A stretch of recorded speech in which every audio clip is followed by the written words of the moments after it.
भाई साहब अब वोटिंग होने वाली है और बहुत कम ही समय बाकी है वोटिंग होने में। मुझे ऐसा लगता है कि जो बात मैं खुलकर नहीं कहा हूँ मैं इस वीडियो में आपसे कहने वाला हूँ, क्योंकि बिहार विधानसभा का चुनाव का जो है सेकंड शिफ्ट है ये। ठीक है, एक शिफ्ट तो 6 तारीख को हो ही चुका है, एक शिफ्ट ये होने वाला है।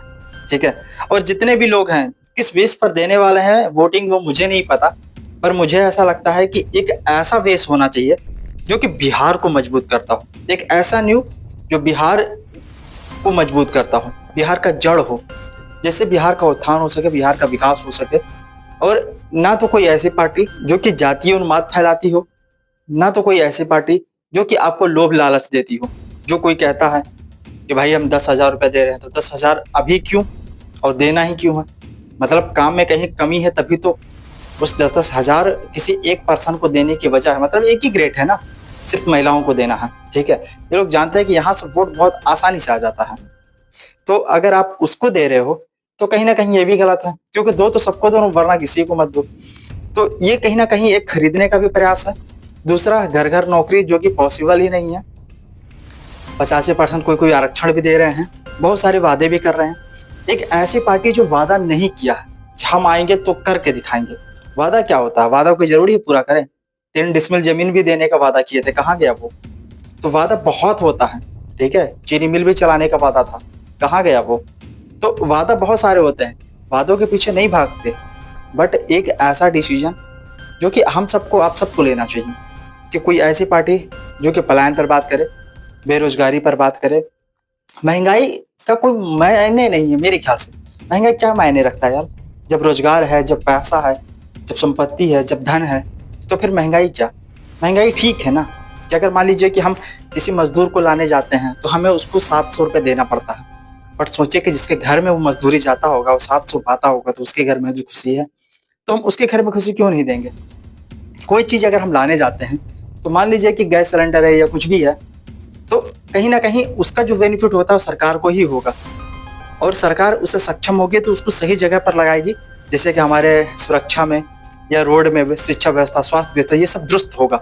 तो ये सब चीज वो भी करे, मैं सरकार का भी फायदा चाहता हूँ, बट करे।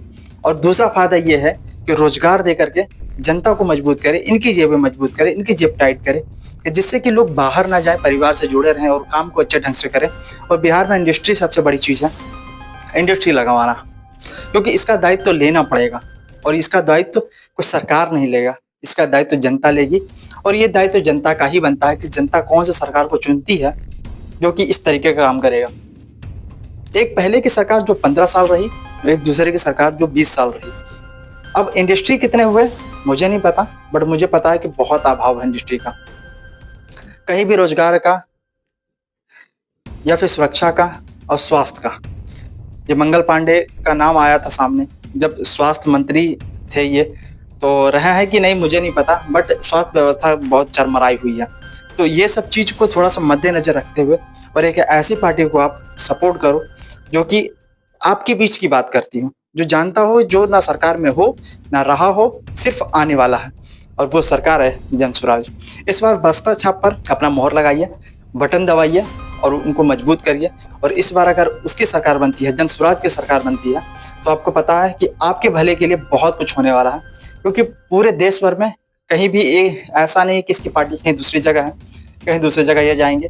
होगा यही जो होगा बिहार के लिए होगा, बिहार के उत्थान के लिए होगा, बिहार के विकास के लिए होगा। और ये जो बात करते हैं वो ओरिजिनल बात करते हैं, और हक अधिकार के लिए जब जनता के लिए लड़ने वाला इंसान है, तो मतलब जो जमीन पर जाकर बैठ जाए, प्रोटेक्ट में जाकर के बैठ जाए, तो कहीं ना कहीं ये उन दर्द को समझने वाले लोग हैं। जब महाराष्ट्र का चुनाव था उस समय भी इन्होंने कहा था कि भाई हमारी फीस मत देखिए, फीस मत दीजिए हमारी, बस जो लोग बिहार से आते हैं उनको बिहारिया कह के या फिर उनको अपमानित ना किया जाए, उनको प्रताड़ित ना किया जाए। तो उस समय जब बिहार में कुछ नहीं था उनको, उस समय भी वो बिहार के बारे में ही सोच रहे थे, तो क्यों ना एक बार उनको मजबूत किया जाए। और ये सरकार बनेगी तो मुझे लगता है कि हमारी सरकार बनेगी, ना उसकी सरकार बनेगी ना उसकी सरकार बनेगी। तो आज मैं खुल करके बोल रहा हूँ, बाकी आपकी राय क्या है कमेंट बॉक्स में डाल दीजिएगा।